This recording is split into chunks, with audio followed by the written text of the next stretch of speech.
seja bem-vindo a mais uma edição do CDL Cast e hoje diretamente do estande da CDL Sorriso aqui no GAF 2026. E hoje eu tenho presenças ilustres aqui, presidente da CDL Sorriso, Paulo Silvestro. Estou também com o Matheus Herrera, ele que é consultor de investimentos da Portfel, e também Dr. Sérgio Cavalheiro, advogado, tributarista, né, um grande parceiro nosso, aí já esteve conosco em outros eventos, que é especialista em holding familiar, patrimonial, sucessão, enfim, tem um currículo maravilhoso. E hoje a gente vai fazer então aqui um bate-papo rapidinho, né, Paulo, sobre alguns assuntos importantes. Seja bem-vindo, presidente. Obrigado, Fabiola. Primeiro podcast aqui na GAF, então Isso uma mesmo. satisfação muito grande estarmos aqui nesse dia, né, que foi um dia talvez tão sonhado, tão desejado e que agora então se concretiza. É um momento importante para a história de Sorriso, né?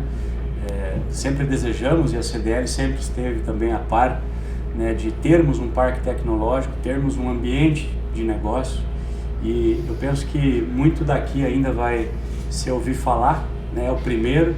Daqui 10 anos a gente vai estar olhando, poxa, como foi o primeiro, como foi difícil, como foi, né, realmente complicado, né? E a gente supera isso. Nada começa grande, né? As coisas começam pequenas e as coisas vão se organizando. Mas é um prazer estar aqui falando com vocês. O Dr. Sérgio é um sócio nosso aqui, já quase um sorrisense, quase de malas prontas, vindo para cá, para morar inclusive, daqui um pouco, vai saber. Opa, né? A gente já? tem que sempre fazer vai convite. ser uma alegria estar aqui. Olha só. E o Matheus também, o Matheus é da Portfel, aí, um grande consultor de investimento, não só de alocar os nossos investimentos, o nosso dinheiro, né, que está escasso, né, Matheus, mas também ajuda a gente a movimentar aí talvez o crédito, né, captação, enfim, tudo mais. Tem muito potencial para contribuir, né, com as pessoas, com a sociedade, com as empresas aqui. Eu acho que é o que Sorriso faz, CDL faz isso, né, conectar as pessoas para fazer negócio, network, bate-papo. Então vamos lá. Isso aí. O Dr. Sérgio então já é quase sorrisense, o Matheus Também, né? Já Vamos tá fazer o convite. tô querendo já. Fazer o convite aí. Estou conhecendo hoje, bem-vindo, né, ao estande da CDL Sorriso. É um prazer conhecê-lo. Muito obrigado.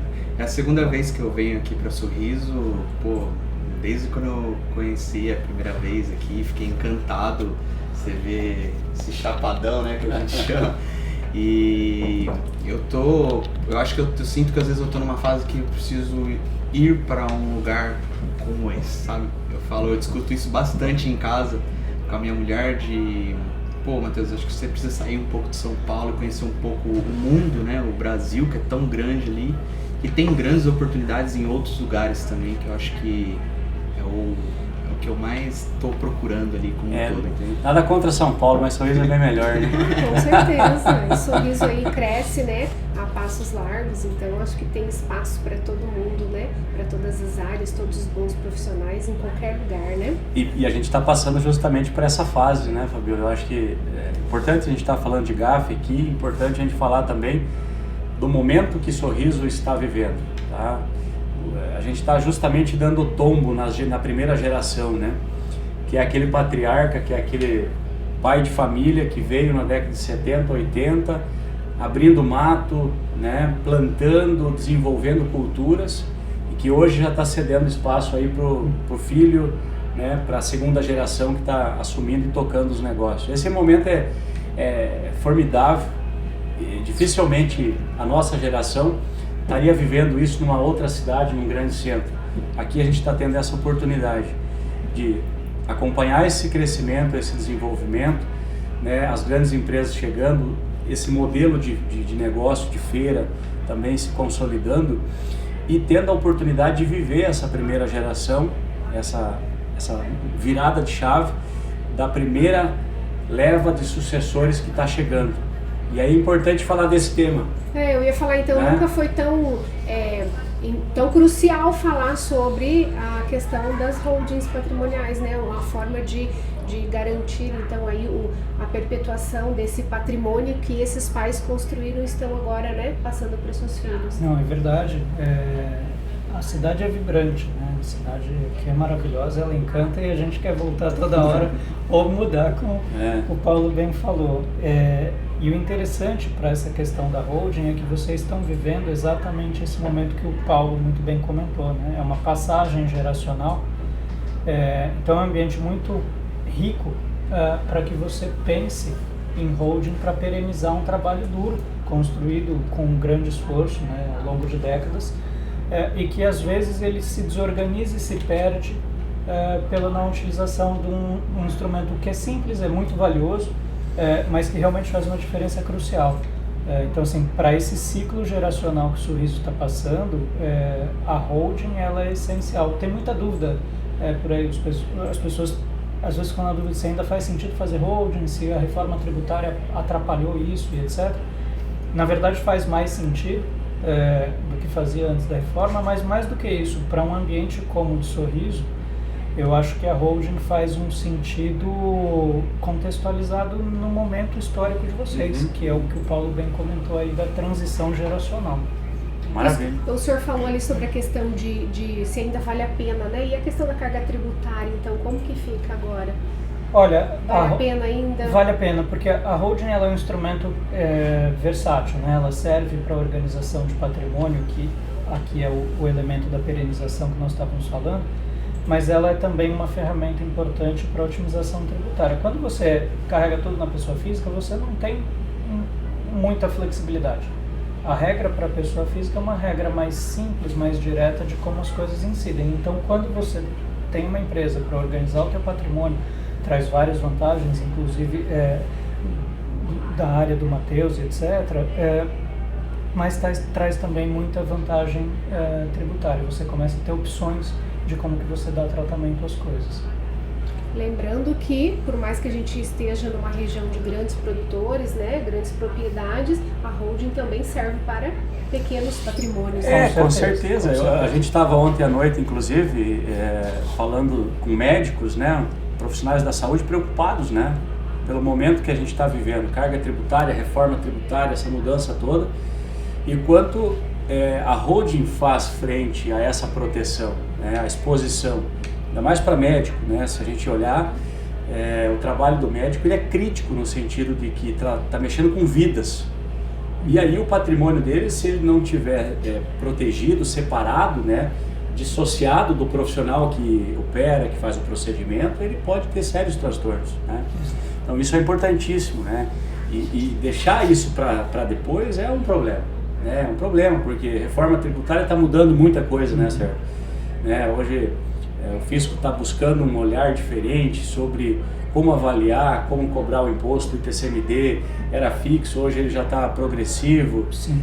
A base de cálculo está largando, quer dizer, cada dia que passa a gente está vendo um pouco mais de desafio. Exatamente. É exatamente isso, Paulo. O Paulo está trazendo uma visão que assim, é muito importante, porque os profissionais ou as famílias, às vezes ali no dia a dia do trabalho, do empreendimento, eles esquecem de proteger aquilo que eles foram construindo. Então, o exemplo do Paulo é um exemplo riquíssimo, porque o médico, todo dia que ele entra para fazer uma cirurgia, ele tem um potencial risco de responsabilidade civil, né? Obviamente, ele não entra pensando nisso, nem deve, mas é um fato, né? Independe da vontade dele. E muitas vezes no dia a dia ele nem para pensar que, peraí, será que eu tenho aqui um instrumento que me deixa mais protegido? Que eu foco ali no meu trabalho mais tranquilo, inclusive, de que todo esse meu esforço não vai ficar sob risco e etc. Assim, é realmente um instrumento muito versátil. O que eu acho que é muito interessante da questão da holding, desse bate-papo, é desmistificar a holding. A gente é um país novo, aqui é uma cidade efervescente, nova, etc. E se a gente olhar para países mais antigos, a holding é um instrumento de uso da vida, comum. Nem se pensa mais se a holding de faz não sentido. Ser holding, exato, é tão natural que tem que ser. Então eu acho que é muito legal esse bate-papo, essa provocação, para a gente ajudar a desmistificar a questão da holding. A holding faz muito bem para a vida da organização patrimonial das pessoas e proteção das famílias. Perfeito. Não, só ia complementar, eu acho que aqui vamos Depois a gente já insere o Matheus aqui na conversa, né? O que a CDL quer, na verdade? A gente deu o exemplo do médico, mas se a gente olhar para o associado, para o empresariado local, tudo que a gente falou aqui para o médico se encaixa para o pequeno empresário, para o microempresário também. Por que não se preocupar com a sucessão, com o filho, né? Com o patrimônio, com o dinheiro, com o negócio, né? Preparar, criar realmente regras de negócio. Os negócios, na maioria, aqui em Sorriso, são familiares, a gente sabe disso. Mas os negócios familiares, eles precisam de uma camada de proteção, né, de profissionalização, de uma inserção, de um preparo, que é essa primeira geração aí de herdeiros que nós estamos vendo, que está assumindo os seus negócios, né? E aí eu vou puxar agora o Matheus para a conversa aqui, Fábio, nesse ponto, né? Que o pai construiu o patrimônio, não foi? Veio lá, abriu o mato, derrubou, plantou, mecanizou, trouxe lá a agricultura de precisão, né? Falando do agro aqui na feira, deixou numa situação estável, deixou num momento talvez de realmente pensar na transmissão. Tá tudo tranquilo, tá tudo estabilizado, vou fazer a passagem do bastão, e aí vem um cenário de preocupação, vem uma crise na lavoura, está se desenhando o El Niño, não se sabe se vem, se não vem, invisto, não invisto, o que nós vamos fazer hoje? Qual que é a ideia, né? Para esse sucessor que está pegando o bastão do pai, que talvez deixou essas terras preparadas, deixou no momento adequado, tem que dar continuidade, ele tem que pensar na produção, ele tem que diversificar, ou ele continua na lavoura, ou ele tem outras opções de investimento. Porque se você fizesse essa pergunta para o pai ia falar assim, não, vamos plantar soja. Vamos comprar uma terra, né? Vamos comprar terra, vamos plantar milho. Sem dúvida ele vai querer continuar o que ele Agora construiu. eu te pergunto, nós estamos vivendo esse transacional, né? Tem que pensar em outras formas de investimento, Com outras certeza. formas de renda. Que possibilidades a gente tem hoje? Com certeza. A gente precisa pensar nisso porque é diversificação. Mesmo quando a gente tem ali uma empresa só, familiar, tudo mais, a gente tem uma única coisa, né? Então tudo isso fica o risco, né? Que nem a gente está aqui no momento de lavoura e tudo mais, tem a plantação do milho, que pode acontecer o El Niño. Então você está totalmente ali naquele risco. E como você diversifica esse risco? Existem vários caminhos, né?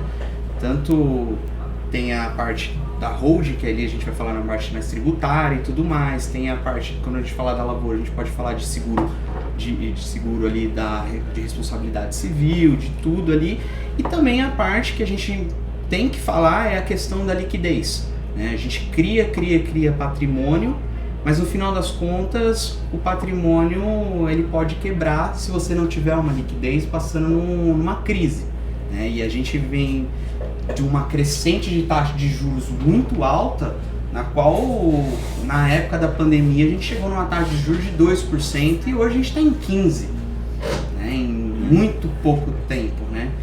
Baixou um pouquinho, estamos ali em 14,25, mas ainda é muito alto. Isso tudo traz um grau de inadimplência muito grande no nosso país. A gente pode abrir aí os noticiários e vai ver que tem recordes e recordes de recuperação judicial acontecendo, justamente porque o empresário tá esganado. Porque o crédito está caro, né? Tá muito caro. A gente hoje. depende muito do crédito para girar o nosso negócio. E nessas taxas realmente é dificílimo, né? E aí você não tem o caixa, para onde você vai? Você vai para o crédito. E aí começa a gente ver bastante fazendas, empresas mesmo, gigantes aí, Grupo Pão de Açúcar, Rising, que são empresas muito grande, abrindo recuperação judicial de um dia para o outro. E isso é ruim para todo mundo, até para a pessoa que está ali investindo, pro empresário, para quem está trabalhando ali também, que é empregado, todo mundo perde, né? E aí a gente entra no âmbito de, a gente precisa diversificar, né? Seja ele ter parcelas em renda fixa, seja ter parcelas, talvez nesse momento ali menores em renda variável, ou até mesmo exterior, que é o que a gente olha bastante, visto que quando você olha do ano passado para cá, o dólar caiu bem, justamente porque a gente estava com uma taxa de juros muito alta. Para o americano, a taxa de juros dele é em torno de 3,5%, 4%. Então quando ele olha para nós e vê 15, 14, pô, vale a pena, né, correr esse risco. E aí ele vem que isso começa a cair o câmbio. Só que a gente tem que lembrar, quando a gente fala de câmbio, essas coisas, é que o dólar, que é o câmbio que a gente mais utiliza, ele desce de escada, mas ele sobe de elevador. Só precisa fazer alguma coisinha de um dia para o outro ele crescer 20%, 30%. É impressionante, né? Tava esses dias aí 5,20, 5,30, baixou para 4,80, 4,90. Bateu 4,90 ali. 4,90 e 2 dias depois já estava 5,10 de novo. 5,20. Impressionante. Sim. Isso influencia na commodity, influencia Sim, tudo, no insumo, né? Na área agrícola. É terrível, né? É terrível, porque ainda mais na área Mexe agrícola, todo o mercado, né? muitas pessoas fazem o contrato a termo, né? Tem ali o contrato, e aí mexe o câmbio, acabou o contrato dele. Né? E aí, esse é o maior desafio hoje do nosso Banco Central, é ele ter esse controle da moeda, né? Ter uma volatilidade ali minimizada, só que de um dia para o outro a gente... E aí ele fica nesse âmbito, pô, taxa de juros alta pra caramba, tô ferrando o empresário, mas também eu não posso abaixar, né? Então, é difícil. O segredo de tudo isso é ter a diversificação. A diversificação é o segredo. É o segredo. Não botar os ovos todos na mesma cesta. Né? Isso aí. E aí, e assim, ó, quando a gente fala, claro, de commodity, de hedge, a gente está falando para o grande produtor que faz e opera isso. E o que a gente pode falar para o pequeno negócio, né? Que já tem uma dificuldade de venda, que já tem um capital de giro curto, né?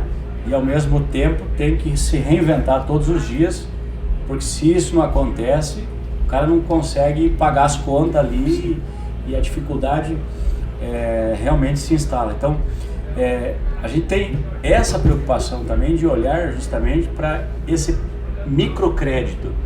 Quando a gente olha para o microcrédito, quando a gente olha para a economia familiar, talvez o investimento que mais se tem recurso hoje no Brasil alocado é poupança. Poupança, 1 trilhão.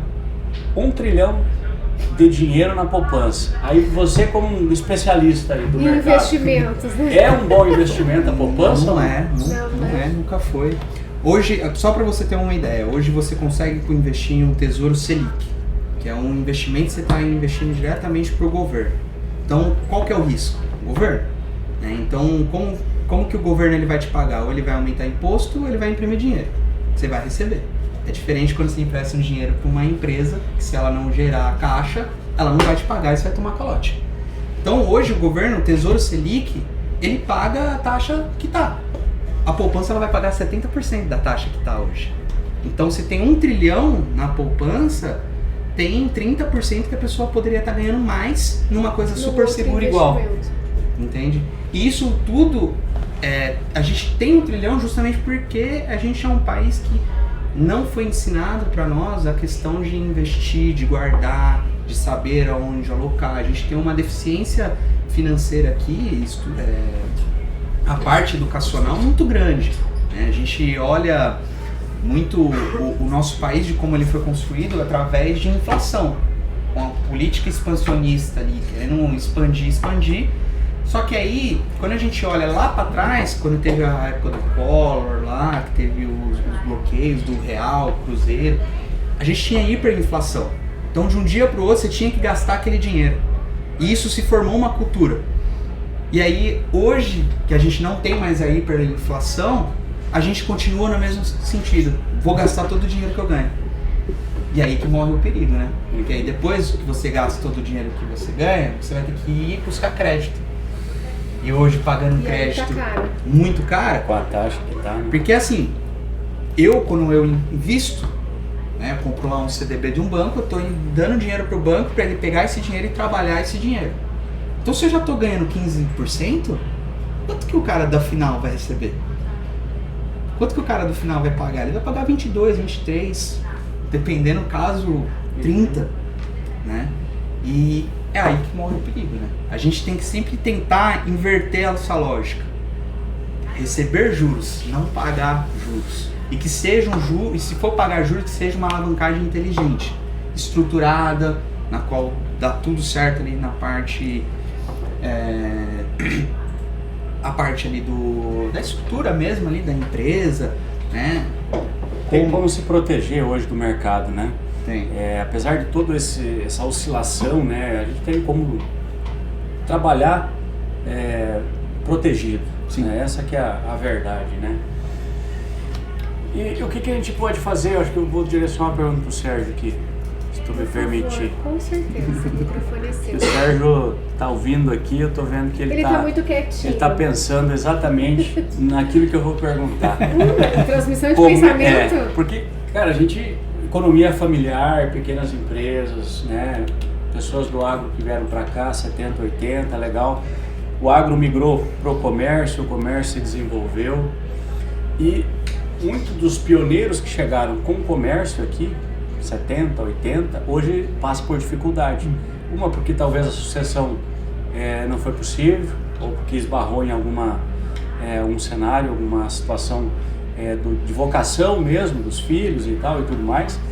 Mas para os negócios familiares, né, o que seria a recomendação? O que seria talvez o principal gatilho aí que as famílias, os empresários precisam estar atento, né? Sei que reforma tributária está aí, a gente tem que estar se atualizando, mas como preparar o herdeiro, como preparar essa sucessão? O que é instrumento aí possível, Fábio, de se fazer, né?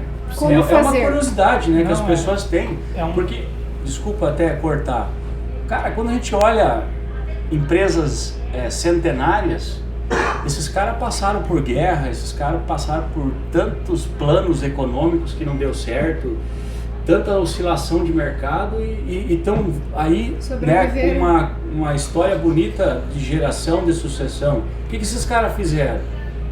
O que é possível fazer?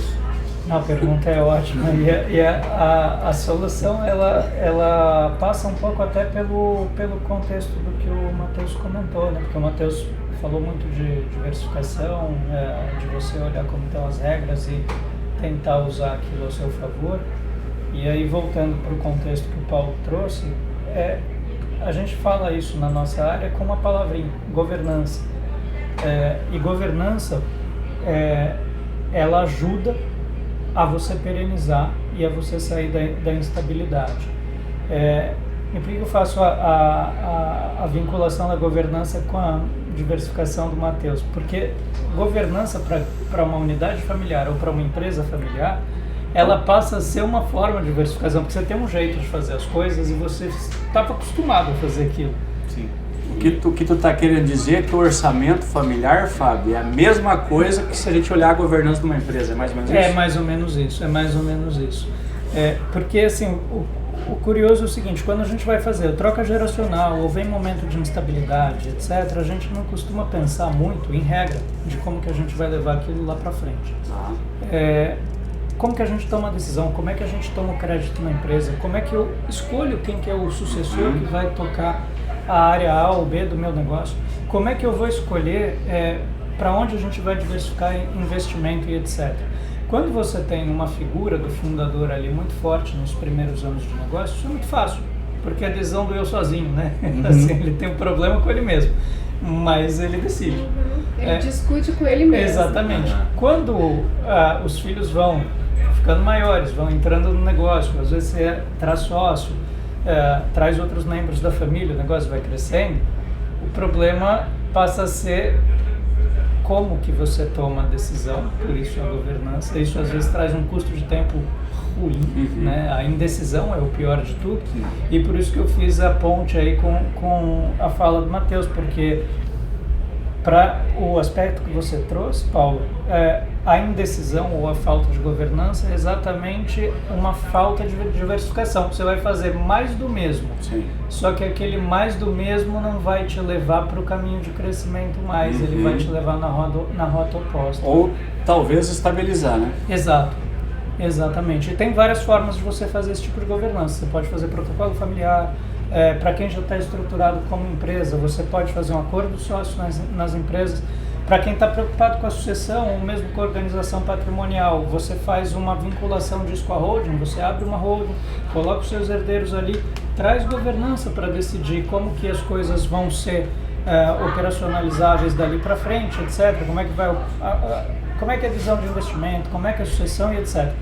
E aí o ponto foi muito bom, Paulo, porque assim, isso é tudo muito fácil de fazer quando o negócio está saudável e quando o fundador está vivo.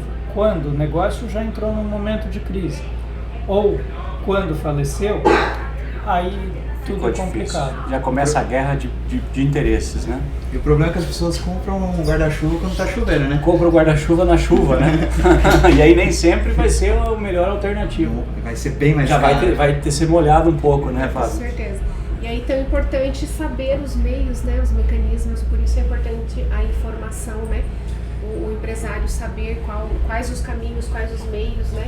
Entender de que forma que a holding pode, né, contribuir com o seu negócio, com o seu E assim, a forma com que a gente hoje tem o acesso à informação, né? O que é o objetivo nosso aqui? Levar informação para quem está nos assistindo. Né? Um podcast aqui de 15, 20 minutos. Cara, a gente para 15, 20 minutos no carro, em casa e tal, assiste, escuta, poxa, lembrei, a CDL tem esse produto, a CDL conecta as pessoas. Nós estamos aqui CDL conversando. traz informação. É a casa do empresário, né? Exato. É isso, a gente quer conectar. Então, a gente sempre fala assim, né? A gente está aqui no GAF, não estamos aqui para vender os nossos produtos CDL, né? A gente está aqui para fazer o quê? Essa conexão, essa ponte, né, do nosso associado com o cliente, com demonstração, com novidades, com auxílio, com um curso, um network, uma ferramenta, alguma coisa que possa propiciar exatamente antecipação de risco, antecipação de cenário, troca de informação, entender crédito, entender onde aloca o recurso, é isso, né? No final das contas é a gente seguir o legado, né? Porque a gente vai crescendo ali, constrói, e aí se a gente não tem tudo isso definido, o legado cai. Né? E eu acho que para quem está construindo, quem passa a sucessão disso, o que ele mais quer é passar esse legado. Né?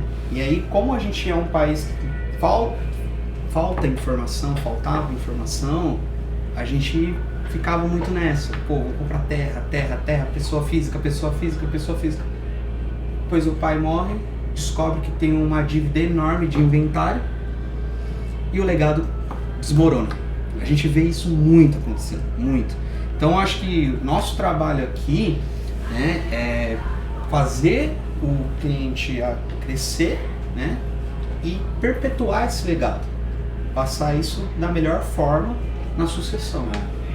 E assim, às vezes as pessoas falam, um consultor de investimento, um advogado de hold, as holdings são para outro tipo de pessoa, não para mim e tal, o meu patrimônio não cabe, é muito caro, enfim. Eu acho que tudo é personalizado, né, Sérgio? Sim. Tudo se encaixa, tudo se desenvolve, né? Serve para o médico, serve para o profissional liberal, serve para o empresário, serve para o prestador de serviço, para o industrial, serve para todo mundo e se encaixa. Eu acho que quando a gente está disposto, né, a bem, né, que nem bem falou aqui o Matheus, o legado é proteger isso, cara, você vai em busca, você vai conhecendo, vai entendendo, vai se moldando a ponto de ficar fácil, a ponto de realmente não ser algo dolorido, né? As pessoas têm aquela síndrome de é caro, não vou nem atrás. Não é, pô. A gente se ajusta, a gente se adequa, a gente se molda.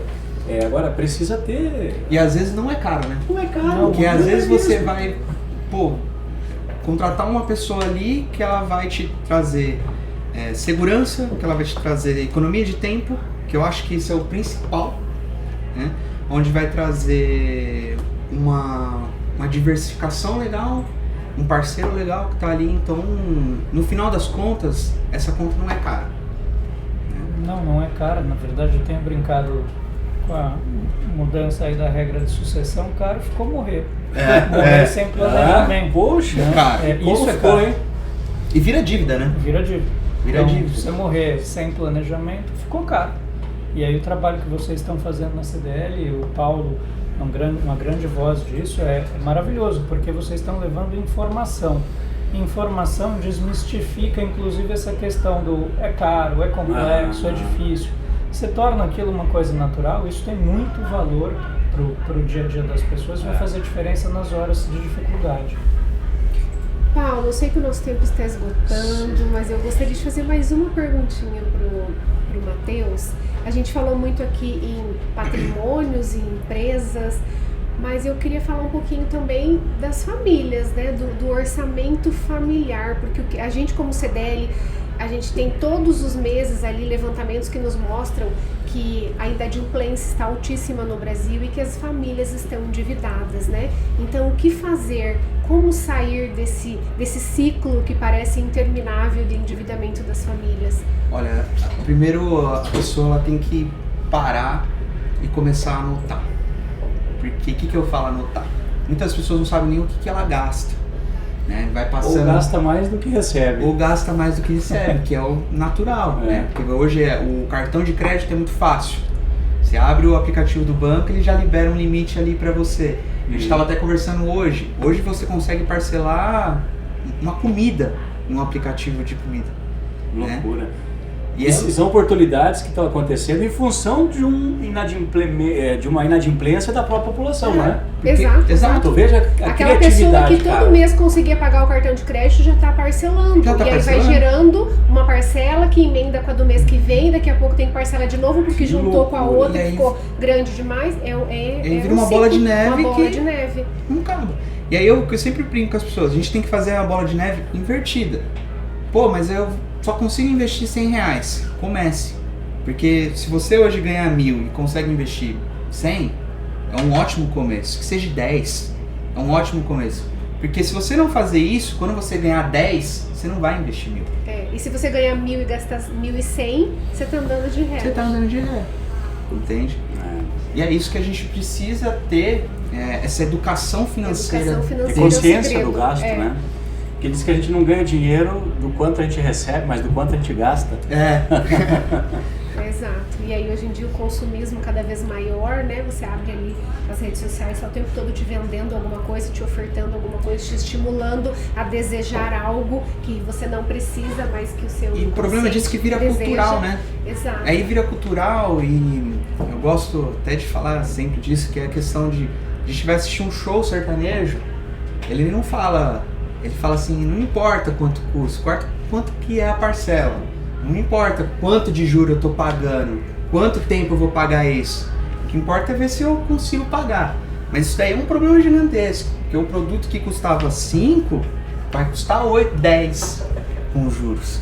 E esse é um problema silencioso que ninguém fala, que isso também gera inflação, que é outro problema silencioso. Porque a gente entra num ciclo de consumir, o custo vai aumentando. E aí a gente precisa inverter isso, que é o que a gente olha, quando a gente olha para os países subdesenvolvidos, o americano é muito bom nisso. Ele é um país onde a gente trabalha a taxa de juros muito baixa, e tem uma inflação controlada, no momento que sobe a taxa de juros, ele abaixa a inflação. A gente está no momento do Banco Central, ele subiu e a inflação continua acompanhando. E isso tudo por causa do nosso governo de seguir uma política expansionista. E aí você chega numa situação que a gente está numa dívida PIB hoje de 80% do PIB. É loucura, vai chegar uma hora que se a gente tiver 100% acabou. Né?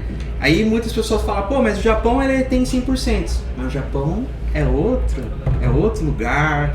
Ele não tem nem 1/3 do tamanho da gente, é outra cultura, lá eles viveram anos e anos sem inflação, então é totalmente diferente, sabe? Gente, então eu acho que esses assuntos, né, geram aí um debate de horas, se a gente pudesse, né, mas eu acho que já conseguimos aí dar uma palhinha, né, do que os nossos convidados têm para nos oferecer, né, eu queria agradecer vocês em nome da CDL Sorriso, pela participação participação aqui nos nossos mini painéis, no nosso podcast, e a CDL está sempre de portas abertas. E convidar, né? Obrigado. Convidar os associados para vir, né? Isso Legal. mesmo. Né? Nós temos aí assuntos muito importantes nos nossos mini painéis, com links abertos de inscrição, né? O associado que quiser participar, o empresário, enfim, qualquer pessoa, é aberto à comunidade, qualquer pessoa que quiser vir participar com a gente, são temas muito pertinentes, e conhecimento sempre é riqueza, né? Ninguém nos tira, então quanto mais melhor. Quanto mais melhor. Isso aí. Presidente, é isso? É isso. Convidamos a todos, né? Os empresários que venham, dá tempo, né? A gente vai estar aqui até no domingo. Isso mesmo. Passe por aqui, visite o nosso espaço, traga os seus clientes também.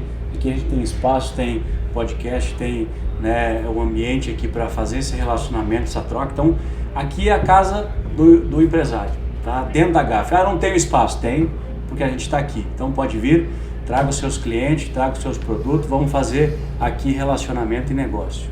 Show? Isso aí. Isso aí. Obrigada, valeu Obrigado. pela atenção. Obrigado. Um abraço.